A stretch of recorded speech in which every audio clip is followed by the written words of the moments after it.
Good morning, Yankees fans. Happy Wednesday. This is the Pinstripe Chronicles, where fans become family. I'm Rubino, and I'm joined here with my brother from another mother, Donald. Tats is dealing with a little bit of an illness today, so he's going to be taking the day off. We hope he gets better soon. We love you, Uncle T. But one thing that Yankees fans probably don't love is the news that we will not be getting Roki Sasaki, news that we probably all knew. Roki Sasaki will not be a New York Yankee. He told the team that he will be signing elsewhere. He told the Mets he'll be signing elsewhere. He's basically going to the West Coast. It's between the Dodgers, Padres, and Toronto Blue Jays. Surprising move. Media stunt or actual finalists? I guess we'll find out in the next week or so. What's up to everybody in the chat? Good to see everybody here bright and early on this Wednesday morning. Donald, how are you feeling about this Sasaki news? Nothing that we didn't already know was going to happen happened. We've basically been saying since day one it was always going to be the Dodgers or the Padres. So it's not the case that we're surprised. It's the case that we're not angry. I'm just disappointed.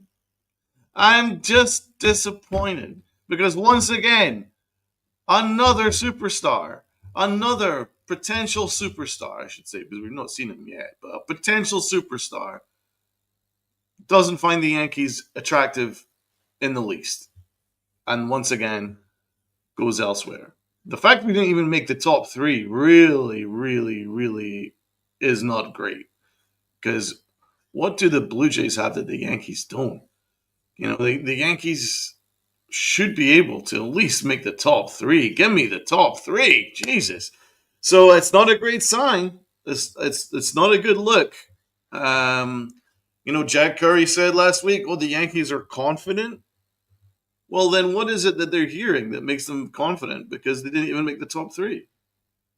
Well, I mean, was that just bullshit just to keep us happy on the television network? Or was that actual truth? And if that was the truth, then their truth was wrong. So, I don't know. I'm a little concerned.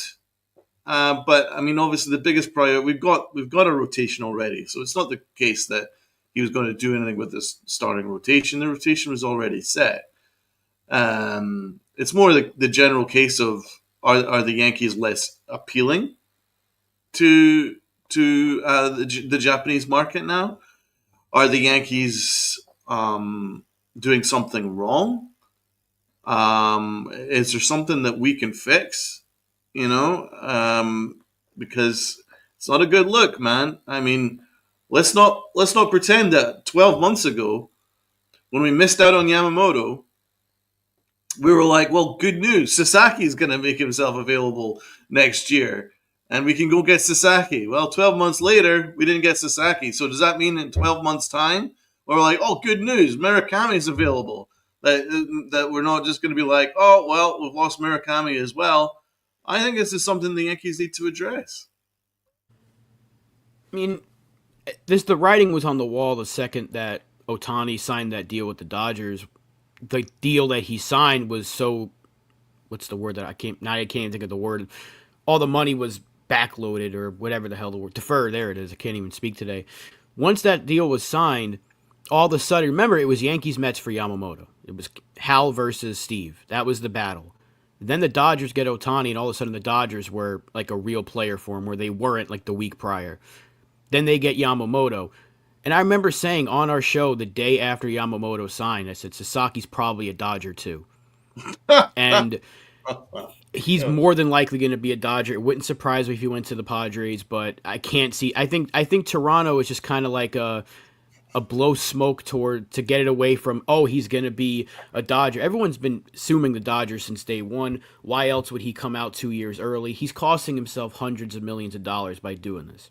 So money was never a factor. If it was, he would have waited 2 years and he would have gotten $300 million offers from us, from the Mets, the Dodgers, Padres. He would have had like 5 different $300 million offers on the table. So I'm not surprised at all. I had no confidence we were going to get him. I said I want the dude, but I never once said I think he's going to be a Yankee, because I just felt like he was a Dodger. This whole thing was probably planned out. I don't blame him. I honestly don't blame him. I don't think it's about trying to build his own legacy or anything, because you can still be a historic player on a really good team. He's got a chance to win every year. He's got a chance to play with two of the best players to ever come from his country. And he's got a chance to be in an area that's much closer to home. As Michael Kay put it yesterday, the West Coast is closer to Japan. Thanks for that riveting expertise, Michael Kay. But Well, what about Toronto? I think it's a case of, cause remember earlier that his agent's like, oh, it doesn't matter where he plays. It's not about a coast thing. And I think he's just trying to get a little bit of the attention away from the fact that the other two finalists are California teams. Everyone knows he's going to be a Dodger or Padre. I agree with that. They had to But pick one team. if there was going to be a top three, why wouldn't it have been the Mets or the Yankees? Maybe that would be a little too obvious. Because it'd be like, oh, here come the Yankees and the Mets, and he's got to pick like the two of the more popular teams from the most popular city on the East Coast. Let me pick a Canadian team, so it kind of diverts the attention away from like the big market. So I don't know. Now we're getting to the realms of we're kind of coming up with things. Like I feel, well, that's what I think. Like, obviously, the Blue Jays had a more appealing pitch than the Mets or the Yankees, but they especially just had a meeting with him like Sunday, so it's like all of a sudden, how good could that meeting have been to propel them from just having a meeting to now being in the top three? I'm just saying, I never thought we were going to get him. I always thought it was Dodgers and Padres, specifically the Dodgers. So I just think this is a smokescreen to take the attention away. But in the next week, he'll probably be a Dodger. And that's fine, because I expected it. I just don't know why so many people on like X were mad. Like, I really didn't think we were going to get him. Well, I don't think it's mad because I'm not mad that I thought we were going to get him. I knew we were never going to get him. I'm worried that maybe that the Yankees are not nearly as appealing as they used to be to international free agents and free agents in general.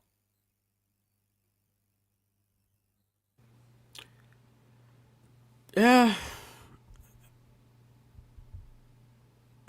I mean, it just seems I don't know if Donald froze or maybe I froze, but I hope we can get Murakami. Tell you that much. You guys in the chat, let me know if one of us is frozen, because I feel like I've lost Donald here. No, I'm here. You're okay. you're just like stone. You're just like no. I posed the question. I was like, I'm not mad that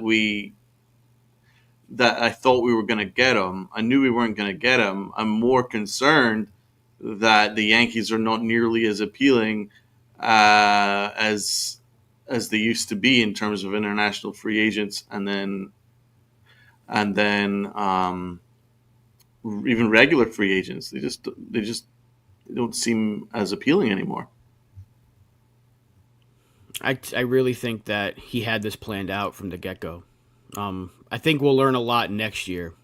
And again, I hate having to wait every year for another amazing Japanese player to hopefully come to the Yankees. But if we're in the final three for Murakami and he ends up going to like Minnesota or something, then I think that conversation can be had. Like, have the Yankees lost that aura that they once had? But the Sasaki thing, I know a lot of people wanted him. Trust me, I wanted him on the Yankees too. I mean, why wouldn't you? Dude's filthy. But it just never seemed like it was going to be an East Coast team. Why else would you leave 2 years early when you could have had probably more money than Yamamoto? In 2 years' time, pitchers' contracts will be even more inflated than they already are. So I feel like is it collusion? I don't know. Was it pre-planned? The second that Ohtani went to the Dodgers, it seemed like they had this whole thing in place, because then the rumbling started coming out about Yamamoto being there, and then the rumbling started coming out that Sasaki would come out early. Most players don't do that unless there's a reason. You know, Ohtani did it because he was already an absolute megastar and he wanted to showcase his talents in Major League Baseball. Sasaki has no reason to really do that, because he could have pitched for another 2 years, probably won a couple of Cy Youngs over in Japan, and then come and made like $350 million or something like that. So I feel like this was already something they had planned in place. And again, I can't blame them. Dodgers are loaded. That's a loaded team. Padres are a really good team. So it's the Blue Jays that I'm like, that's why I feel like it's a smokescreen because why are they a finalist over a team that can actually go out and win? Like if he would have picked Boston as a top finalist, I'd be like, that makes a little more sense than Toronto because right now Toronto might be like the fourth or fifth worst team in the division. I think Toronto have a very high Japanese population, but so does New York. Yeah. It seems like we're grasping at straws here. I get it. But it just at the end of the day, I mean, none of us should be surprised that he's going to be going to California. More than Oh likely yeah, I LA. mean it's going to be the Dodgers, the Padres. The Dodgers are just like, as Rajil says, that roster is absolute video game level. And I'm getting a little frustrated. And it's not at the Dodgers. I'm getting frustrated at the Yankees because the Yankees shop in exactly the same market as the Dodgers, and the Yankees don't even have half the roster the Dodgers have. Not even half. It's time to start holding the Yankees more accountable. There needs to be people more holding the Yankees more accountable. What is it that they're doing which is less appealing to the Asian market? They used to get the Asian market, now they're not. Let's go through the players that we've had that are Japanese that have made a fantastic name for themselves. Hideki Matsui, Godzilla, Masahiro Tanaka, you had Ichiro, Kuroda. Who else am I missing? And Hideki Arabu was okay for like a week. The Toad. Yeah. We did have we were able to sign like a bunch of people after they had already come here. Guys like I remember we had Chan Ho Park for that year. Um but like in terms of getting guys over here, like the most notable names were Matsui and Tanaka. So it's Right. not like, but in the more recent years, we missed out on Matsuzaka, and we went and it was forced upon us to go get Keigawa, and that was a terrible decision. Yoshida passed up on the Yankees. Seiya Suzuki, Shota Imanaga. I mean, I don't think the Yankees were ever in on him, but Chen Ming Wang wasn't He's Japanese. Taiwanese, wasn't he? Yeah, he wasn't Japanese. So, yeah, But I mean, even still, that's the Asian market, so we can right. count that. That's once again the Asian market. The Yankees developed him, so they've no longer cornering a big market for creating fantastic baseball players. That's true. They're no longer in that market. And is it always the West Coast? Well, if it was always the West Coast, then how come Tanaka and Matsui preferred the Yankees? So what is it that the Dodgers are doing better now, selling themselves better than the Yankees? It's not just location.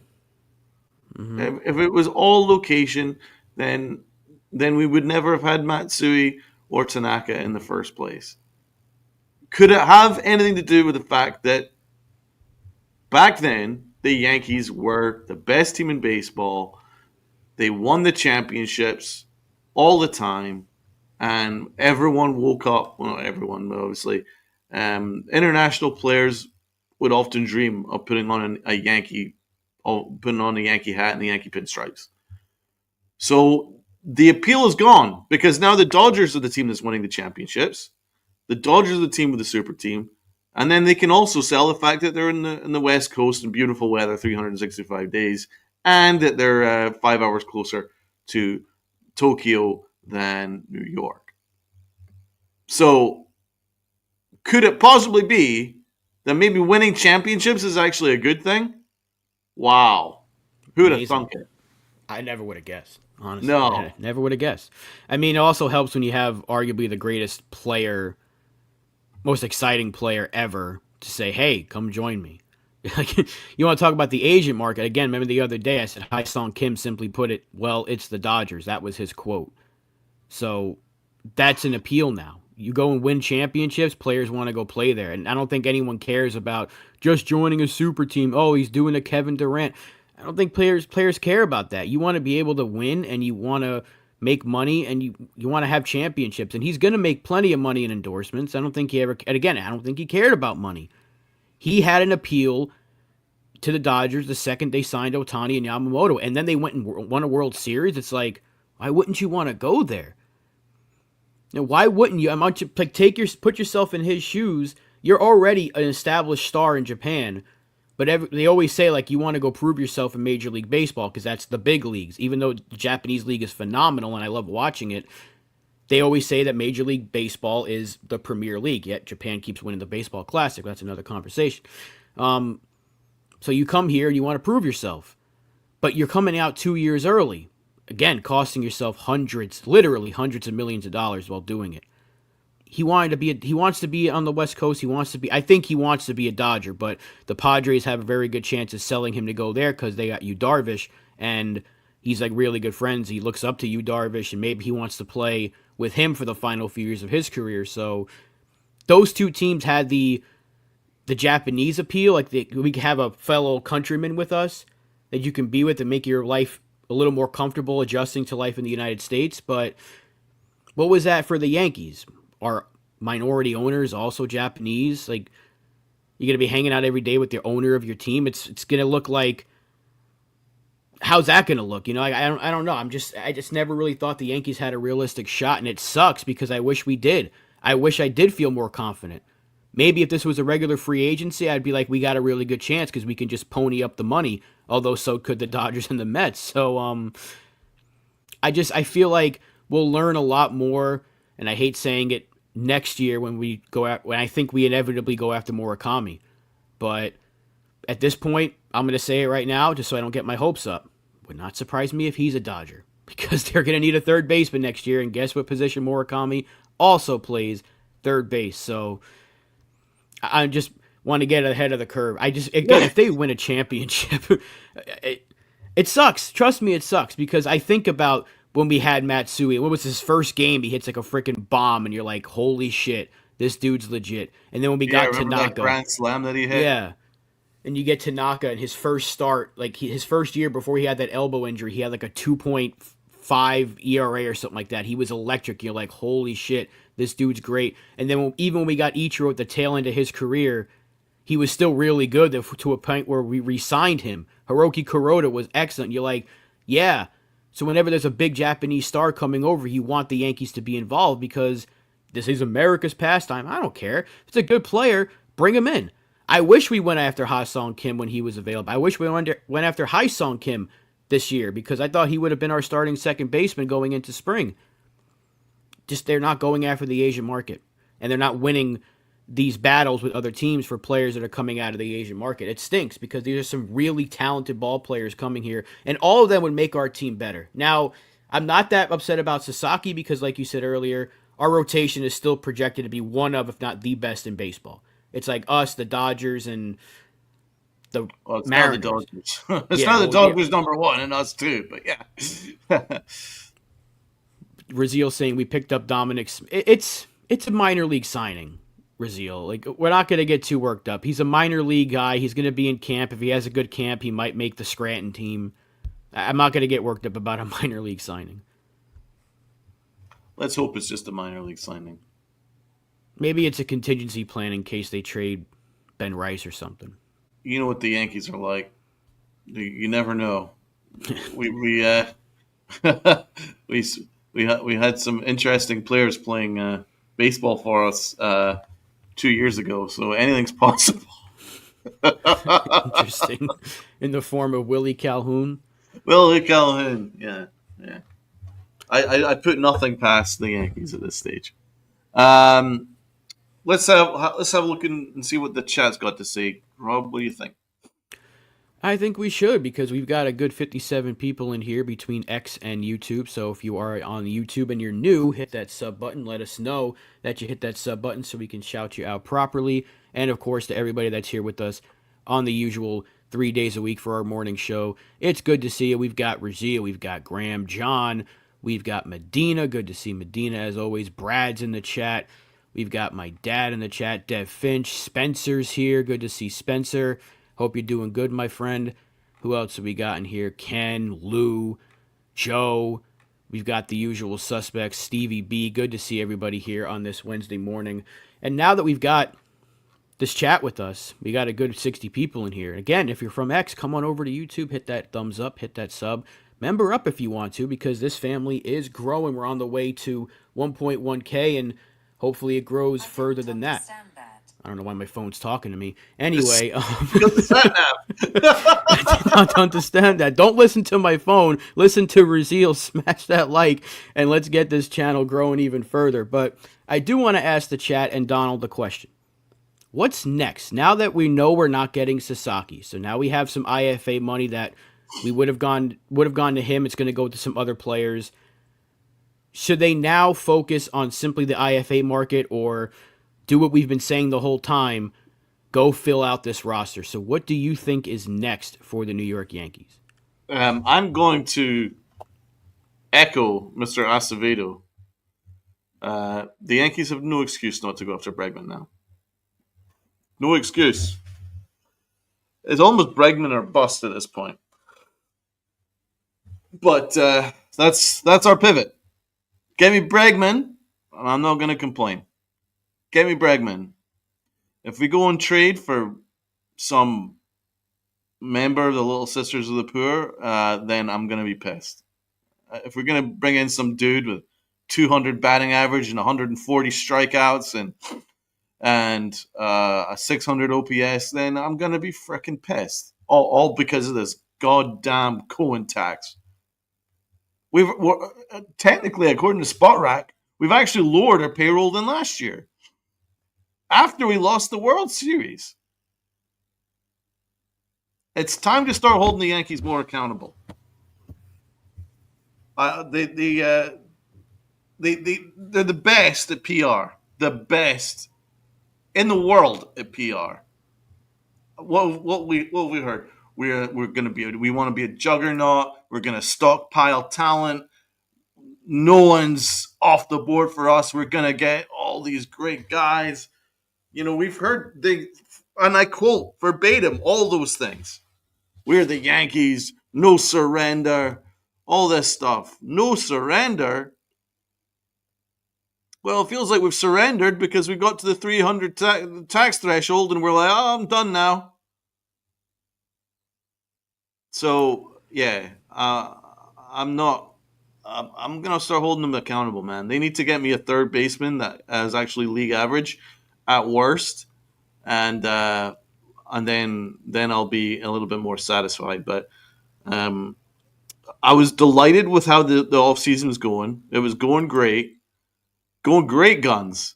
And it seems to have just taken a left turn. And now it's starting to go way off course.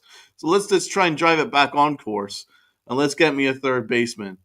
No more excuses. I'm sick of excuses. I've been hearing excuses since 2010. And at this point, I'm numb to it. But there's younger people in the chat that haven't heard excuses since 2010. They've been hearing excuses since 2017. But still, enough with the excuses. We are the Yankees. It's time to start holding them to the kind of standards that they held for themselves. You don't win 27 championships by saying, "Oh, it was the weather. It was the stadium that was the reason." Oh, it was injuries, or it was this, that, the other. I'm done with excuses. Oh, it's the West Coast. There has to be a reason why the Yankees are not nearly as appealing as the Dodgers, and it's not just the weather, and it's not just the proximity to Tokyo. So it's time to start holding them accountable, and it's not just us that needs to be holding them accountable. They need to hold themselves accountable. What can we do better as an organization to start projecting this back internationally? They wanted Murakami. They wanted last year. They were desperate for Yamamoto. They wanted him so badly. They went to every single one of his starts. They were clapping. They were waving the pom-poms. They did everything possible. They went to his no-hitter. They were there. The Dodgers weren't. And guess what? The Yankees finished second to the Dodgers. The Dodgers didn't even scout Yamamoto half the amount of times that Brian Cashman did personally. And it still didn't matter. So I don't know what the hell's going on. And I don't blame Cashman. He went to every one of his starts last year. But it's really starting to get frustrating, man, because eventually we're going to start paying the price for all this talent going elsewhere. We need to start getting some talent in this building rather than out the building or not even interested in being in this building. Ran over. Yeah, you're right. They need to be held accountable because look, I'm not. And if anyone watched Hot Stove last night, you heard Michael Kay say you need to have a mix of youth and veterans. Well, they have that, and he also said the Yankees don't need a $600 million payroll. Well, guess what, big head? Nobody's asking for that. We're asking for the Yankees to simply go out and get the best talent they possibly can because you have the pockets. I don't want to. I know the tax bill was 60 plus million last year. I get that, but you have one of the best free agents you can possibly have for a position you need sitting on the market right now.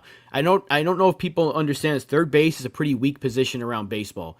There's a few guys around the league that are like elite. Jose Ramirez ain't coming here. I freaking wish he was available. But third base is a pretty barren wasteland in terms of like the elite and then like the so-so and the bad. Right now, the Yankees are looking at the below average third baseman, the guys like the Paul DeJongs of the world, the Jorge Polancos.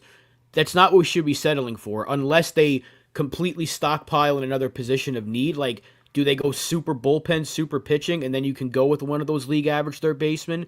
Maybe. But as of right now, you have two huge upgrades sitting on the free agent market in Bregman and Kim. I know Kim won't be ready immediately, but he's certainly better than what we're trying to trot out there with DJ LeMahieu. So you have upgrades available, and you're telling us that, yeah, you could have had Adames. Adames would have been a huge get, Lou. But like you said, they were so focused, and I don't blame them for putting all of their focus on Juan Soto. Because that's a different type of player, and we're not going to get into the Juan Soto conversation again. But he was available. Bregman's still available. Ha-Seong Kim is available. Nolan Arenado should be traded, and guess what? I know it's not the ideal name that people want to hear, but he is leagues above the three guys that we have competing for third base right now. One doesn't have feet. The other one isn't trusted by the organization, and the other is a utility player. So you tell me, is Nolan Arenado better than those three options? Yes. It's a pretty simple conversation to have there. So all they have to do, and I don't want to hear it, well, they have to move Stroman's money first. Why? Why should you? Why can't you go get one of those players now and then worry about a Stroman trade afterwards? You still have a month. Pitchers have to get signed quickly. So any team that wants to acquire Stroman's going to have to do it soon because they don't want to run into a situation like what Blake Snell and Jordan Montgomery ran into last year. So why can't you go get a third baseman right now? I mean, I'm not saying it has to happen in the next 5 minutes, but like the guys are available. And now you're starting to hear those rumblings. Bregman might consider taking a shorter term deal, just like I said 2 weeks ago. I said the longer this drags out, the more opportunity you're going to have to get him on a Bellinger-type deal. And here we are. Now the Ken Rosenthal's of the world are starting to say that. So he might be falling into your lap the same way Blake Snell almost fell into your lap last year. Why not go and do it? I know they don't want to give up the picks and the international money. I get that. But Alex Bregman makes your team better right now.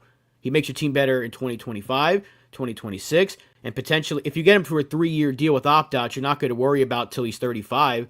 He's going to make your team better for the next 2-3 years, where one of these international players is not going to be ready to play in another 5 or 6. These kids are like 15, 16 years old. I know they're talented, and I get that, and a lot of them are very exciting. Next year, Wandy Essiejan's one of the more exciting players coming out of the international market, and he'll be a Yankee. I'm excited for that. But he's also not going to be ready for like another half a decade or so at the least. So like we shouldn't be worrying about that stuff. Alex Bregman helps you win a championship right now. Nolan Arenado would help you win a championship right now. And even Ha-Seong Kim would help you be a much, much better contender than you are currently. So the options are there at a position that doesn't have a lot of stars. Why are we settling for the 2023 version of Jorge Polanco?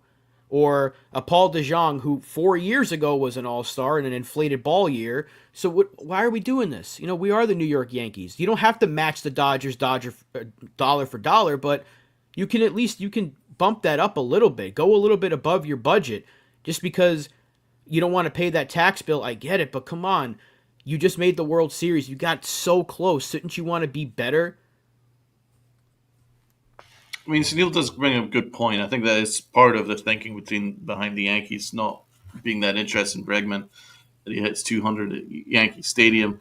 But you could counter that by saying that he's always killed the Yankees, and he's a Gold Glove third baseman, And he's a and champion. that helps with the run prevention. So it is in line with what the Yankees need, and I doubt that he would hit 207 at Yankee Stadium if he signed. I think it's a short sample size. I think more games at Yankee Stadium might help him, but it's a Gold Glove third baseman. So he'll be better than all the other options defensively, and it's in line with the run prevention which we need, and it's also he's a run producer which we need because again, all the gaslighting in the world isn't going to convince me that this lineup is better than it was last year. So unless we can get the Yankee DeLorean out there that can rewind the clock 12 months, 24 months, then this team needs another bat, and a seriously good bat. But none of this would have needed to have been an issue had the Yankees actually gone and gotten a first baseman that was in his prime that could hit 30 home runs, and we let him go. Because there was a couple that were available and one that you wanted, Rob. I mean, they could have had Christian Walker. They could have had That's the Nathaniel one. Lowe. They could have done. They could have went that route and then got one of those bargain bin third basemen. Like I would have, Exactly. if they would have had Christian Walker, I wouldn't be I wouldn't be going about Bregman. I wouldn't be going on about Aaron. I was like, go get Paul DeJong. I don't care because you would have had a 30 home run bat in Christian Walker. Or Nathaniel Lowe would have been a 750 OPS guy with a great glove. You could have gotten one of those cheaper third basemen. But now you already went the cheaper route for Goldschmidt, and I think Goldschmidt's going to be okay, but again, we can't ignore the fact that he's 37 years old, and we just spent an entire season wishing that Anthony Rizzo was not a Yankee, and he's like 4 years younger, or 3 years younger. So they could have went so many different routes, and they're just all this talk about they don't want to give up picks and international money, and I get it, but like these guys make your team better. Christian Walker would have made our team better, and he had a very affordable contract, 3 years, 20 million for or 20 million a season. So for $8 million more, you could have had a much better player, 7.5 million actually. So like, Right. I just And then you could have waited to trade off Marcus Stroman, and you would still actually be under the Cohen tax threshold. And then you can sign the little sister of the poor play third base, and it wouldn't matter because we've got ourselves a lineup. But they're not planning ahead, so now we're desperate. Now we're looking at third base and we're throwing ourselves around for some terrible baseball players, where we could have just gone Christian Walker.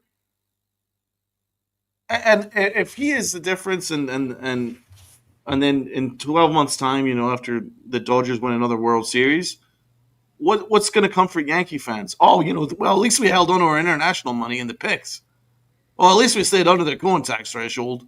We didn't win the World Series, but hey, we stayed under the Cohen tax threshold. That's all that matters. Give me a break. What is it that we're trying to sell here? We're trying to sell winning? Then go and get winners. Christian Walker was the guy to get. They didn't get him. All right, well, go and get me Bregman then. and Graham, I get that you need to restock the farm, but are 2 picks in the later part of the rounds really going to kill us in the future? Because the Yankees haven't been picking in the top of the draft anyway for like decades. So I don't think any of that matters. And plus, we've done pretty well where we've been picking. I mean, Spencer Jones is a guy that nobody wants to trade. He wasn't a top of the round pick. Aaron Judge certainly wasn't a top of the round pick. So, like, I think you can give up 2 picks and be okay for a couple of years if you had a Christian Walker or if you got an Alex Bregman. And again, it doesn't have to be Bregman. It can be Arenado. They It could have even to be get a rid of him. rise. It could even be a It rise. could still be a rise. You're going to sacrifice the defense, obviously, but you know what? You need that bat right now. Yeah. So the options are out there. They are out there, guys. And I'm not saying it has to be Alex Bregman, but he's obviously the best one. So if you don't want to get him because of his 207 average, fine. Go get Arenado. Go get Ha-Seong Kim. Go get Luis Ariz at this point. I'll be all in on Luis Ariz if I just do not want to see DJ LeMahieu in any capacity as a starter or a rotational piece or none of that stuff. I don't want to see any of that. And Sunil, if you consider putting Goldschmidt at third base, whatever takes you might have the rest of the show, I don't even want to hear them. I'll tell you that right now. Lay off the weed, brother. Whatever you're taking over there, ahead. and it is Texas, so I'm not surprised you got some crazy shit. So, But my Graham, goodness. I want to pick up on Graham's point here. Well, what about the international money and all the picks and all that stuff, right? How are we going to restock the farm? Do the Dodgers give a shit about that?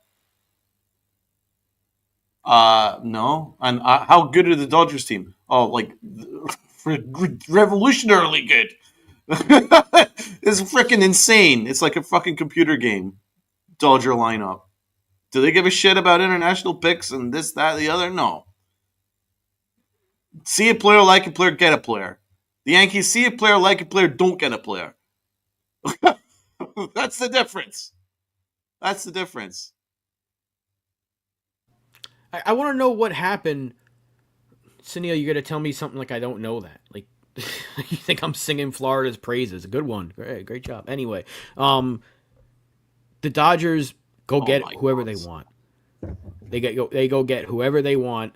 And the Yankees, what happened to Christian Walker? Because like they were that close to getting him. Remember, this is why like as much as I love Jack Curry, I'm not going to listen to every single thing he has to say because Jack Curry told us last year we were very confident about Yamamoto. We didn't get him. He told us this year we were very confident about Soto. We didn't get him. Confident about Sasaki. We're not going to get him. It seemed like we had Christian Walker and we didn't get him. And now he's telling us, oh, they're not getting Arenado. Those reports are false. They're not getting Ariz. Those reports are false.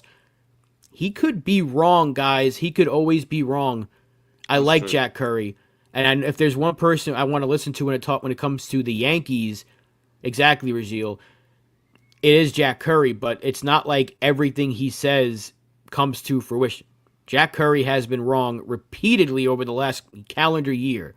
So it's quite possible that in another week or so, if the Cardinals get desperate, like I forgot who it was just a bit ago, Graham said it, if the Cardinals get desperate, they could move Arenado and eat some of that money, and he would not be adding too much on the payroll. Because right now his luxury tax hits like $25 million, but if they're willing to eat like $20 million total, like that luxury tax hit's going to come down, especially if you move Stroman. You're not adding that much to your payroll anyway. Plus, the Cardinals also have lefties in their bullpen that we can go get. The trade makes sense. If you can go get Arenado and one of their lefties and give up some prospects to do it, just go ahead and do it. Like, it makes your team better. You're attacking two needs at once. You get a Gold Glove. He's still a very high caliber defensive third baseman, and he's an above league average bat. Guess what we don't have at third base right now? Defense or a league average bat. So Nolan Arenado, while he's 33, is an upgrade. It is an upgrade. And you're still, Sunil, again, I bring up deferrals all you want. None of that matters. They're the World Series fucking champions. So whatever they're doing is working. And Lou, can Arenado bat lead off? Probably not. But you know what? At that point, you can try Jazz. You can try even Dominguez. We heard some conversations about him. I was saying last year, Dominguez is the prototypical leadoff hitter in today's game, but he needs to be eased into that role. It's either Jazz or Volpe at this point, and I don't want Volpe there. Nope. But I don't want to see Aaron Judge there. I've seen his name get thrown into the conversation of batting Judge leadoff. God, no. The only reason they did that is because nobody else was hitting in 2022. Which could happen this year. Yeah, like I think Bregman could hit leadoff. I think Ha-Seong Kim would be a leadoff hitter. If Brendan Donovan was available, which I don't know where that rumor came from like 3 days ago. Everyone started yapping about Donovan. I was like, where is this coming from? He would be a leadoff hitter. Luis Arias obviously would be a leadoff hitter. So there are options out there that all could come in and be a leadoff hitter. Arenado obviously wouldn't, but this is the Yankees, like you said earlier, Donald. We've seen crazier things happen. It wouldn't shock me if opening day Cody Bellinger's leading off, which is a lot more appealing than Volpe at this point. Yeah, I'm hoping, man. I hope that they go and make the move that they need to make because they're only a move away. So it's not all doom and gloom. I mean, legitimately, we're a move away. We're right now. I feel that we're a third baseman away, but not any old third baseman, like a serious third baseman, a serious bat that can play defense away from being a World Series contender. We're not we're not close to the Dodgers, but you never know over if you can make it to a World Series and face them. You never know. Stranger things have happened. So in order you got to be in it to win it. So in order to be in it, we need to start really seriously easing off on this hard cap that we've set ourselves. It's only hurting ourselves. I mean, if we weren't tied to 40 million of useless baseball players, then it would be okay. If I mean, that's the case. And then that's something that Hal should be taking into account. Right? All right, yeah, I know. Right, the Hicks contract we're still paying off, but it's coming off next year. Okay, Stroman 18 mil is too much. LeMahieu 15 mil, that's too much. That's like 40 million right there. All that is too much, but a lot of that's coming off the books next year. So I'm giving you another 20, 30 million to play with. Go and get me that. That's not 600 million payroll, Michael K.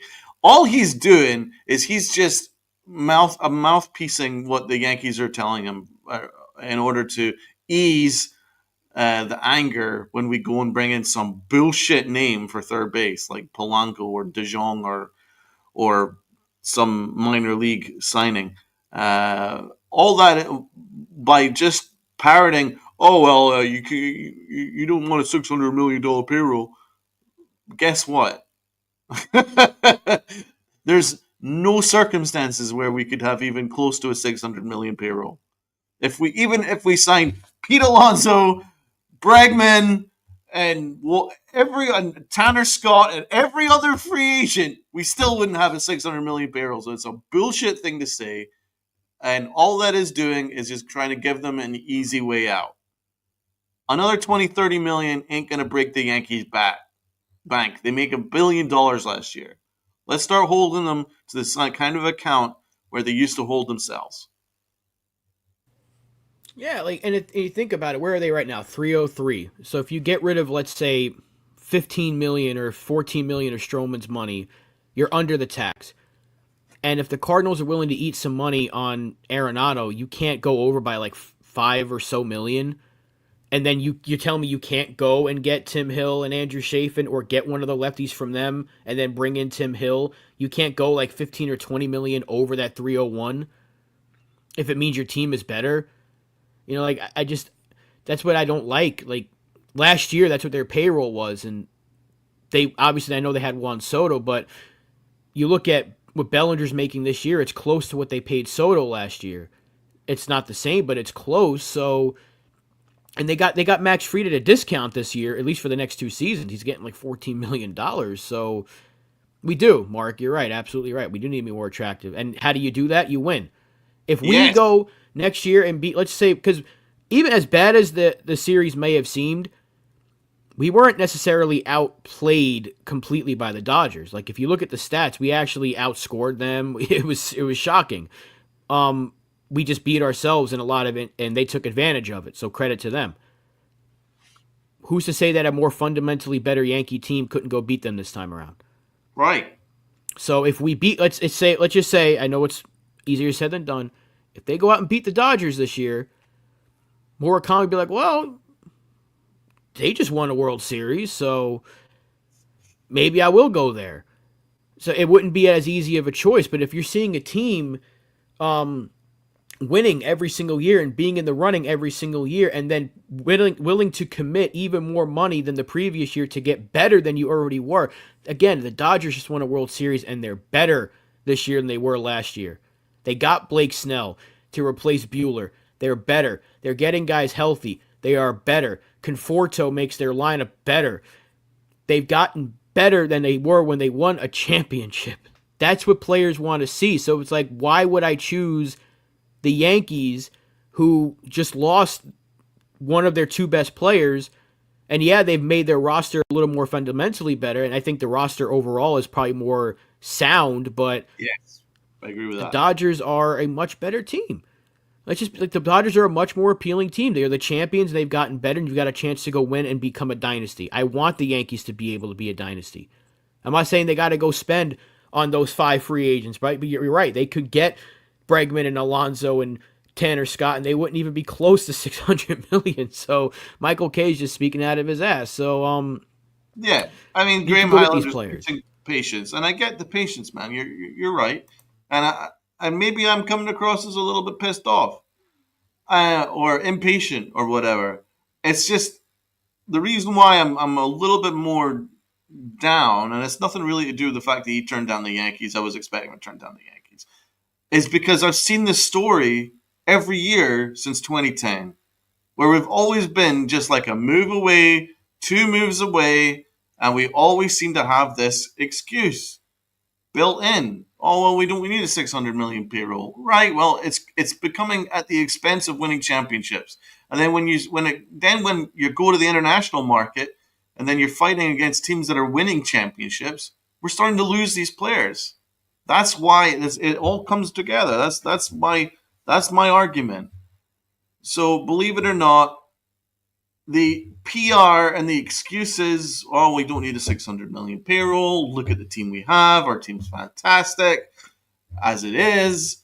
Blah, blah, blah, blah, blah. I mean, all the excuses in the world is good, but all that does is just help the New York metropolitan area calm down. That's all that does. Because in general, you're just basically kind of lying to yourself. This team is not complete yet. They need to go and make moves, but we're hard capped.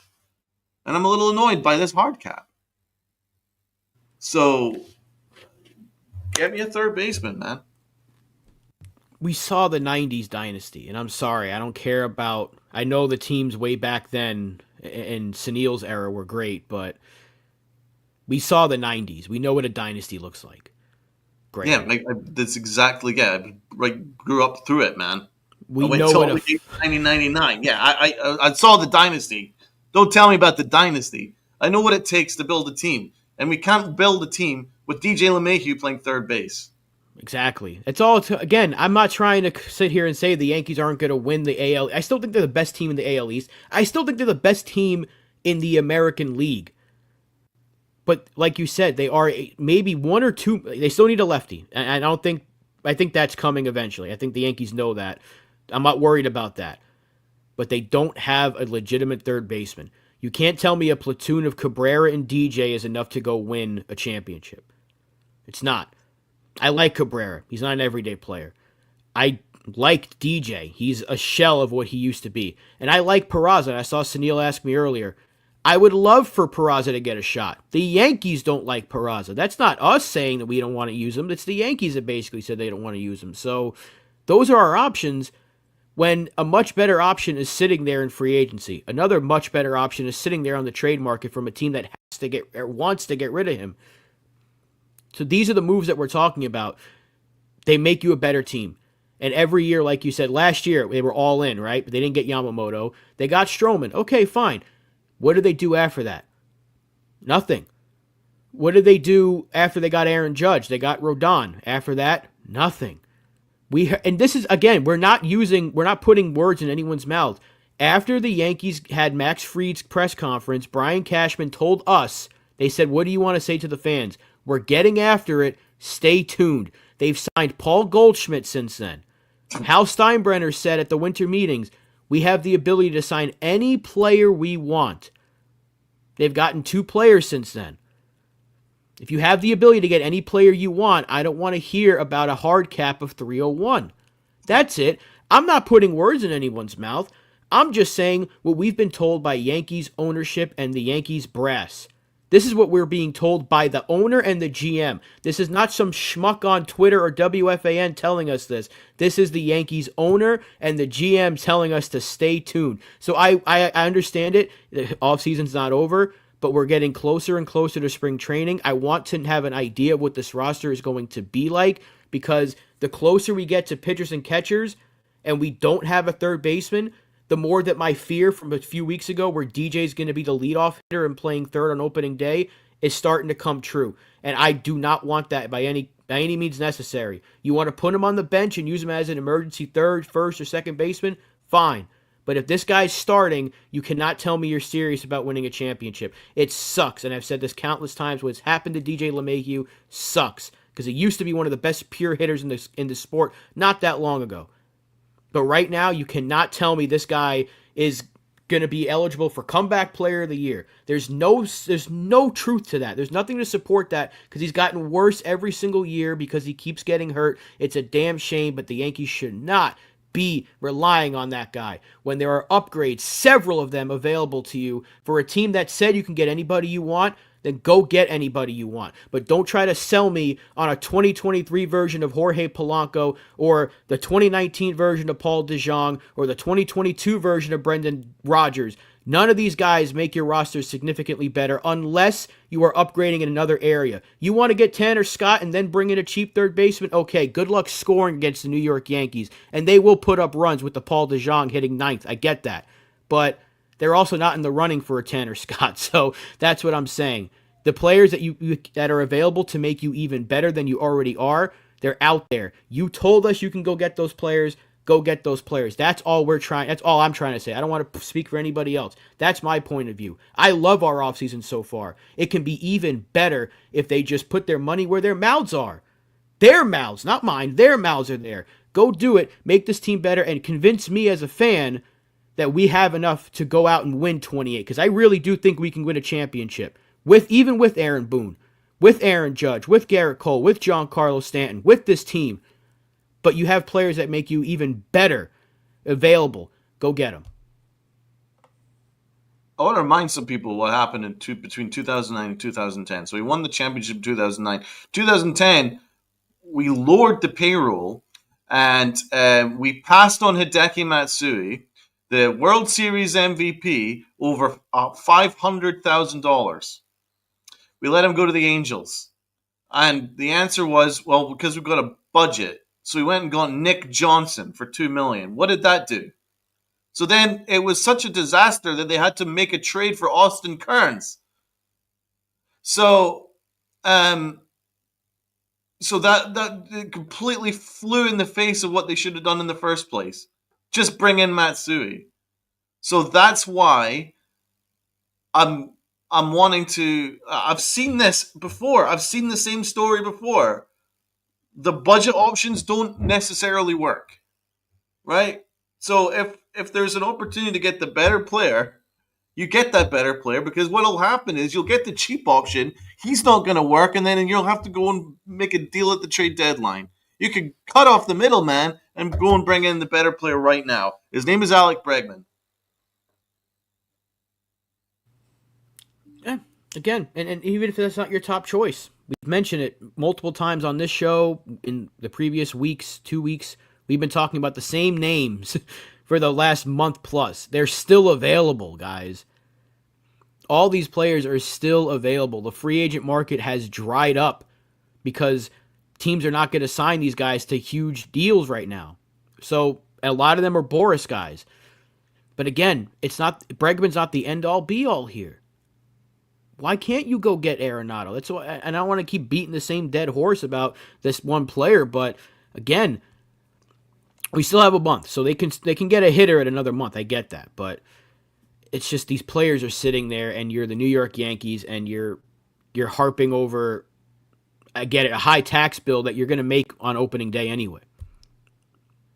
Like the opening day, the ticket prices and the concessions, you're going to make that money back within the first week of the season easily. Easy. So, I mean, we shouldn't be hearing about, like, a team like the Tampa Bay Rays might have to be like, well, we can't spend too much because we still got to worry about, we're not going to sell as many tickets. Well, they might this year because they're in a much better stadium, but like a team like the Twins, maybe, or even though they're rich. I'm trying to pick at straws here, but you're the Yankees. You're like the second richest franchise in sports. Like, I think there's only a couple of teams that might be higher in terms of value. Why are we penny pinching? And I get it, the tax bill's a crazy number for a team that's just trying to win, but Yeah. you're trying to win and you haven't won. That's the thing. You're putting your money, and I get it. I'm not saying Hal's cheap. I'm seeing that way too much lately. The Hal Steinbrenner's cheap. That's nonsense. I don't want to hear that nonsense. He almost gave $750 million to one player. I don't want to hear about this nonsense that he's cheap. But you can still put a little more money there and make sure this team has enough to go win a championship. Last year, they were almost there. So improve upon those areas, spend the money, and the fans probably shut their mouths about Hal if he just spent a little bit more than he already has. He's not cheap by any means, but like, again, which is all the reason, Graham, why we should be held to this budget. But it's not us that's talking about this budget. Joel Sherman says the reason why the $12.5 million for Goldschmidt was deliberate because it took them right to the point where they can at the tax threshold, so they're not going to go over it. So they are held to this cap. I mean, you read what Rosenthal was saying in his recent article a couple of days ago. He was like, the Yankees are looking for the cheap options at third base that they can afford. Affordable options. So that's why I'm pissed. They can afford anybody. The idea that they have to go and just shop for Polanco and De Jong and all that stuff is silly. They can afford anybody. And I've heard it from Hal Steinbrenner himself. So, yeah, affordable is the word you use when you have a cap. That's what the teams in the NFL have to say, and NBA. That's when you play NBA 2K and you have to look to the free agents and it says affordable. You don't do that in baseball because there's no fucking cap. So that's why I don't like this whole luxury tax system where teams are now treating it like a cap. But the teams that don't spend enough aren't getting penalized. And Sunil, the Rays are playing at George Steinbrenner Field this year. So the Yankees we're getting $15 million from that. Right, we're getting $15 million from that. So I'm not saying they have to use every single penny, but you're telling me an extra $15 million that you didn't account for, you can't put that towards the budget? Like, I'm not saying go up to 350, match the Dodgers dollar for dollar, but go up to like 320 again. Like, just match what you were last year, because if you do that, you can add Bregman or you can add Tanner Scott and even maybe Arenado. You can do that. And your team is loaded. You'd have the best pitching staff in all of baseball. And you'd have one of the better defenses in all of baseball, and you'd have a pretty damn good lineup. It wouldn't be as good as it was with Soto, but adding Goldschmidt, Arenado, and Bellinger to this lineup would make it a hell of a lot better than what it was post. But by not having Soto and Torres there, the lineup is going to be better because of it. And and guess what? Good luck facing that 7, 8, 9 of Scott, Weaver, and Williams in some order. The Yankees have like a 4-run lead or a 3-run lead. Good luck. With that defense, games that we were losing last year, we don't lose this year. That's why they're going defense first. So guess who helps you with that and brings you some pop in the lineup? Bregman, Arenado. Arias doesn't help in the defensive department, but he helps with the offense. These beat writers aren't trolling us, guys. Joel Sherman is as legit a beat writer as it gets in the industry. He's a phenomenal writer. And same with Rosenthal. Those are guys who are very respected in the industry. So I'm not gonna tarnish their name as trolls. Wrong. Yeah, Joel Sherman's not trolling anybody. Not even Michael Kay. Well, Michael Kay's got a way of words, but he's just doing what he's been fed from the front office. Heyman isn't even trolling anybody. John Heyman's just reporting. Will he be a little more lenient towards the Boris clients? Sure, I get it. I'm not going to rip on the guy if he is. Definitely has agendas. He's the one guy that has agendas, but in general, he's okay. But he's not trolling anybody, though. Yeah, right. No. He's got his agendas, and whether he's on Boris's payroll or not, I'm not going to go out and attack John Heyman because he's been right about a lot. He's actually been pretty good this offseason. after the whole arson judge thing, he's been pretty spot on with his reporting. He misspells a lot of words, I'll give him that, but he's pretty spot on about his reporting. So none of these guys are trolling anybody. They're No, just doing their jobs. right. And Sherman has no agendas. He's just he tends to tell things as it is, and there's some fans that don't like it. That's on them. I like the truth. The truth shall set you free, is what they say. I mean, I would rather be fed the truth than have some guy telling me I'll Yeah, be fine. blow smoke on my ass. Yeah, Right, because that's kind of what Jack Curry is doing. If yeah. you know, he's telling us you want the 2023 version of Polanco, you want the 2023 version, like that's the badge you DJ want. LeMahieu. You want DJ the 2021 DJ LeMahieu. LeMahieu. That's what Yeah. they're trying to do. But Joel Sherman's kind of like they should be they should be in on this player. They should be in on that player. But he's also saying I don't expect them to be in on that player. But he's not going Right. to feed you that nonsense. Where if you really watch the hot stove from last week, they're literally putting that hypnotism on you. Like you They want this were. player? No, we don't. We shouldn't want those players. Again, the only way I will accept a Jorge Polanco or I wouldn't want Polanco like Paul DeJong. That would be my choice of that group. Those three is if they went and got Tanner Scott and another lefty. That's the only way I'd be like, okay, your pitching sound. Paul DeJong's going to give you 20 home runs and great defense at third. Teams are not going to score a lot of runs against us, and we're going to be able to win a lot of close games. All right, it's not the best case scenario for third base, but it's a lot better than what it could have been. But until I hear they're in on Tanner Scott, all we have to go by is the reporting that the Yankees are trying to get a cheap option at third and maybe bring back Tim Hill. I still don't think that's enough because your bullpen needs another lefty. Right now we have a surplus of righties that we can move one or two of them, not seven. We can move one or two of them and clear some money in the process, bring in a couple of lefties and get a third baseman. Mm-hmm. That's all I'm saying. It is right in front of us, Ken. In a sense, the players that we have that we can get are right in front of us. But that's another thing they do. That's another nonsense narrative they spin on us. It's right in front of us. So That's right there in front of us.